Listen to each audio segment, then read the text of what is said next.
Perkenalkan, saya Gilang Bayi Pratomo dengan NPM 2435104880 dengan kelas berada di kelas 4B di mata kuliah pemrograman web. Jadi di dalam mata kuliah pemrograman web ini, mahasiswa diajukan untuk segera membuat proposal untuk penilaian akhir semester. Di sini saya membuat rancangan sistem usaha pet shop yang berbasis website. Jadi oleh karena itu, kita lihat langsung dari latar belakangnya. Di sini latar belakangnya memelihara hewan adalah salah satu kegiatan penyalur emosi dan hobi yang dilakukan oleh kebanyakan orang saat ini. Bahkan juga nggak bisa dipungkiri bahwasannya memelihara hewan peliharaan itu sudah menjadi hobi dan juga menjadi gaya hidup di sebagian besar pecinta hewan di Indonesia. Hewan seperti kucing dan anjing itu populer di berbagai wilayah. Anjing dapat dilatih untuk menjaga rumah serta memiliki keahlian tertentu. Serta kucing pun juga sama dengan halnya anjing. Jadi ketika misalkan kedua hewan peliharaannya dilatih, maka kemungkinan besar mereka akan mendapatkan keahlian tertentu. Sehingga di sini jika sudah memasuki dalam era globalisasi, beberapa perusahaan akan menggunakan jasa penjualan online dalam membantu memasarkan produk-produk mereka. Sehingga di era perdagangan dengan bantuan elektronik atau e-commerce, seseorang akan dengan mudah untuk bertransaksi di berbagai wilayah dalam keadaan hanya memegang gadget. Jadi begitu pembelian itu dilakukan, semisalkan ia membutuhkan keperluan hewan peliharaannya, maka itu hanya bisa dilakukan dengan mengklik jarinya dan juga menggunakan gadgetnya. Sehingga di sini e-commerce itu memiliki populer yang sangat tinggi dan masyarakat juga sangat cocok dalam menggunakannya. Sehingga di sini saya juga membuat sebuah website dalam bentuk pet shop untuk menunjang kemudahan dalam bertransaksi ini, sehingga sini saya mengelompokkan beberapa identifikasi masalah yang dimana saya menguraikan berdasarkan latar belakang. Jadi di sini konsumen yang ingin membeli kebutuhan hewan peliharaan dan masih harus datang langsung ke dalam toko, jadi sehingga proses pembelian memakan waktu dan tenaga itu, terutama jika jam operasional toko terbatas atau lokasi sulit jangkau. Dan juga yang kedua adalah informasi mengenai ketersediaan stok dan harga produk yang belum bisa dapat diakses secara online, sehingga konsumen itu sering banget tidak mengetahui apakah barangnya yang dicari itu ada atau tidak ada. Dan untuk rumusan masalah di sini adalah itu bagaimana dalam membangun sistem e-commerce yang kebutuhan untuk penjualan alat dan juga kebutuhan hewan peliharaan, serta bagaimana dalam sistem e-commerce untuk mempermudah dalam pencarian produk, transaksi, dan pembelian bagi konsumen. Lalu apa saja fitur yang diterapkan pada website e-commerce agar transaksi ini dibutuhkan agar berjalan dengan efektif dan efisien. Di sini juga saya menetapkan batas boundary atau batasan masalah, di mana batasan masalah ini dibagi menjadi 7 bagian, yaitu sistem yang dibangun merupakan toko online yang dikelola oleh satu milik, sehingga platform seperti marketplace yang menanggung banyak penjualan itu tidak bisa. Lalu sistem e-commerce itu dibangun untuk berfokus ke dalam pembangunan platform berbasis website, serta ruang lingkup kebutuhan dalam jualannya hanya mencakup kebutuhan hewan peliharaan. Lalu fitur utamanya adalah meliputi pencarian produk, pengelola katalog, serta keranjang belanja dan proses transaksi pembelian. Website ini hanya dibangun menggunakan HTML, CSS, JavaScript, PHP, dan juga MySQL sebagai database-nya. Proses pembayaran akan dibatasi dengan menggunakan metode transfer bank atau KRIS, sehingga informasi dan mengunggah transfer oleh konsumen. Lalu proses pengiriman barang menggunakan estimasi ongkos kirim standar yang diinput secara manual oleh pemilik admin atau pemilik pet shop. Dan di sini saya menetapkan tujuan dalam membangun website ini adalah untuk menyediakan kebutuhan hewan peliharaan, lalu menyediakan katalog digital agar memudahkan konsumen dalam mencari produk yang diinginkan, serta menerapkan fitur-fitur dalam pencarian produk, keranjang belanja, dan pembayaran online agar proses transaksi dan penjualan kebutuhan hewan peliharaan itu berjalan dengan efektif dan efisien. Manfaatnya itu dibagi menjadi dua. Untuk konsumen adalah ia dapat mengetahui ketersediaan produk dan stok itu harga kapan saja tanpa harus datang ke pet shop. Dan pemesanan itu dapat dilakukan secara online dan dimanapun dan kapanpun. Untuk bagi pemilik, ia pet shop akan menerima pesan transaksi tanpa perlu layanan konsumen secara langsung, sehingga ia akan memudahkan dalam menjangkau lebih banyak konsumen. Lalu transaksi yang dilakukan oleh konsumen itu secara otomatis akan tercatat ke dalam database sehingga mengurangi risiko kesalahan dibandingkan catatan manual. Selanjutnya itu adalah di sini bab 2 itu tentang menganalisis desain diagram sistem website. Jadi di sini saya membuat IRD. IRD-nya di sini terlihat bahwasannya ada beberapa entitas. Itu adalah pet kategori, pet produk kategori, order, payment, dan juga customer, serta beberapa field yang ada di dalam entitas itu. Serta kardinalitas yang paling populer di sini itu adalah one to many, karena di dalam penggunaan ini kardinalitas ini untuk menunjukkan bagaimana satu data pada tabel pertama itu dapat berelasi dengan satu banyak yang data lainnya pada tabel lain. Jadi pada RD pet shop ini kardinalitas one to many itu mendominasi seluruh struktur basis data karena kebutuhan hierarki dan juga riwayat operasional sistem. Jadi hanya dalam satu arsitektur ini hanya satu yang memiliki kardinalitas one to many atau many to many, itu adalah pet produk yang mencakup setiap order. Dan ini merupakan user flow bagaimana ketika user menggunakan website nanti. Yang pertama itu adalah mulai. Jadi di sini user akan melihat halaman utama. Setelah dia melihat halaman utama, ia akan melihat detail produk. Namun ketika ia melihat untuk membayar, maka ia akan ditanyakan kepada dua hal, apakah sudah login atau belum. Kalau misalkan sudah, maka ia akan menambahkan ke keranjang. Namun jika belum, ia akan perlu registrasi.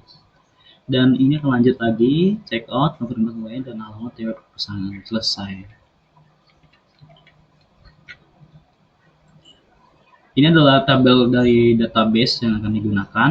Tabel database sendiri itu ada 7, yaitu yang pertama adalah tabel kategori, tabel pet produk kategori, tabel pet produk, tabel customer, tabel order detail, pay, dan juga payment. Di sini memiliki keterangan, field, tipe data, constraint-nya itu apa, dan keterangannya itu apa. Lalu kebutuhan fungsional dalam website ini dibagi menjadi 15, yang dimana ini untuk menunjang kebutuhan yang akan diperlukan di dalam website, dan kebutuhan fungsionalnya itu untuk jangka panjang dari website itu sendiri, tentang bagaimana untuk dari security-nya, bagaimana dari penggunaannya, performanya, kenyamanan dalam menggunakan, dan bagaimana dalam pengembangan itu bisa dapat dihandle di dalam masa mendatang, serta bagaimana compatibilities, apakah sistem ini dapat berjalan dengan baik di dalam setiap berbagai proses umum. Oke, selanjutnya adalah wireframe sederhana dari halaman utama pada pet shop dari studi kasus. Jadi ini adalah wireframe-nya, di mana di sini adalah navbar, dan ini akan diberikan nanti satu sebagai banner. Lalu ini adalah hero banner section, dan juga untuk bagian card. Dan ini untuk halaman kategori produk, dia akan menggunakan sebuah border dan juga card untuk produk. Lalu untuk yang terakhir itu adalah halaman fitur section untuk keunggulan serta footer. Di sini adalah metodologi, lanjut di bab ketiga. Jadi di dalam pendekatan prototipe saya itu menggunakan metode waterfall, di mana pengembangan ini akan dilakukan secara bertahap dari urutan awal hingga urutan akhir, di mana waterfall sendiri adalah metodologi tradisional yang mengikuti pendekatan linear fase per fase. Jadi ada beberapa alasan kenapa menggunakan dalam metode waterfall ini. Yaitu yang pertama adalah kebutuhan sistem yang sudah jelas dan terdefinisi sejak awal. Dalam era globalisasi tadi, kita sudah membahas bahwasannya e-commerce itu memiliki peluang yang sangat luar biasa di dalam kemudahan penggunaan dan kebutuhan setiap orang, sehingga ini merupakan kebutuhan sistem yang sudah jelas dan sudah terdefinisi. Lalu ia cocok dan untuk proyek berskala kecil. Karena ini merupakan proyek akhir semester, sistem ini hanya memiliki ruang lingkup dan tujuan yang jelas sebagai penerapan konsep CRUD itu sendiri, sehingga pengerjaannya bisa dikerjakan dengan baik melalui pendekatan metodologi waterfall. Jadi di dalam makna metode waterfall ini, dia ada memiliki beberapa tahapan, di mana itu adalah analisis kebutuhan, bagaimana perancangan desain, coding itu sendiri, dan testing itu, dan maintenance. Analisis kebutuhan tadi itu sudah dibahas di dalam kebutuhan fungsional dan non-fungsional, dan perancangan sendiri ini adalah tertadi pada wireframe karena ini adalah acuan dalam pengembangan nanti. Lalu di coding itu adalah implementasi sistem dan penggunaan teknologi, serta testing, lalu dan juga maintenance. Lalu untuk melihat bagaimana bentuk website Petshop itu sendiri, maka ini adalah bentuk website Petshop. Jadi ini adalah halaman utama. Ini akan melihat kategori, di mana kategori ini berdasarkan apakah itu makanan kucing, makanan anjing, makanan makanan anjing, mainan anjing, dan juga yang lain. Serta di sini untuk keterangan lebih lanjut. Lalu ini adalah merupakan produknya. Jadi misalkan saya membeli satu, ia akan memerlukan login pengguna dahulu. Jadi di sini saya akan login menggunakan nama lengkap.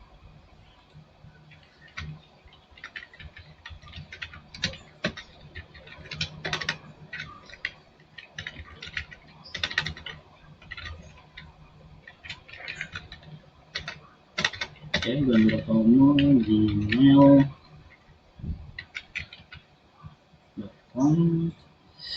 Kebalik.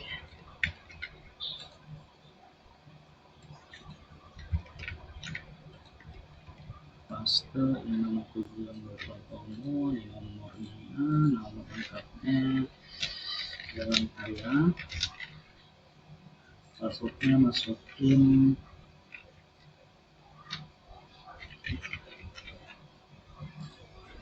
lalu disuruh login lagi.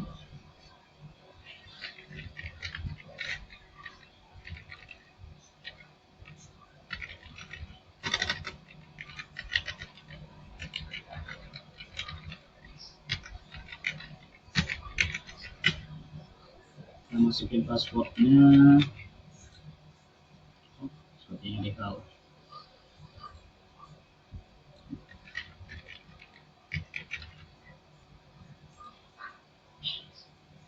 Maka dia sudah login. Ada yang salah di sini. Oke, di sini misalkan sudah terlihat ketika memesan produk. Jadi misalkan sini saya check out, ia akan memilih opsi pengiriman mana, apakah ekspedisi atau ambil dari rumah atau ambil dari toko. Konfirmasi pesanan, kita bayar menggunakan pembayaran mana, kita anggap aja yang gratis, pembayaran telah berhasil.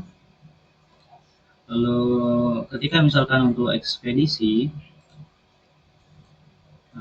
misal kita tambah, kita check out, kita ambil ekspedisi, maka ini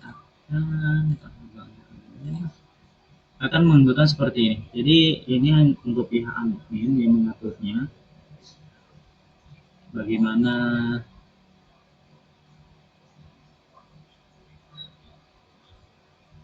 ini bisa digunakan, bisa dikonfirmasi. Jadi admin yang akan memvalidasi dan menentukan kurir mana yang akan digunakan. Ini adalah Twitter dari apa, lalu ini adalah banner lanjutannya, serta ini adalah footer. Jadi kesimpulan dari rancangan saya ini adalah dalam basis data perancangan ERD itu kardinalitas yang paling dominan itu adalah one to many, yang mana telah berhasil dilakukan baik dalam pemesanan, kategori produk, pelanggan, pelanggan, transaksi, pemesanan, lalu juga user flow yang dirancang itu telah menunjukkan interaksi pengguna yang sistematis serta penelusuran produk dari proses autentifikasi, penambahan buku barang hingga checkout itu dan konfirmasi pesanan. Saran dari saya untuk kedepannya itu adalah uh,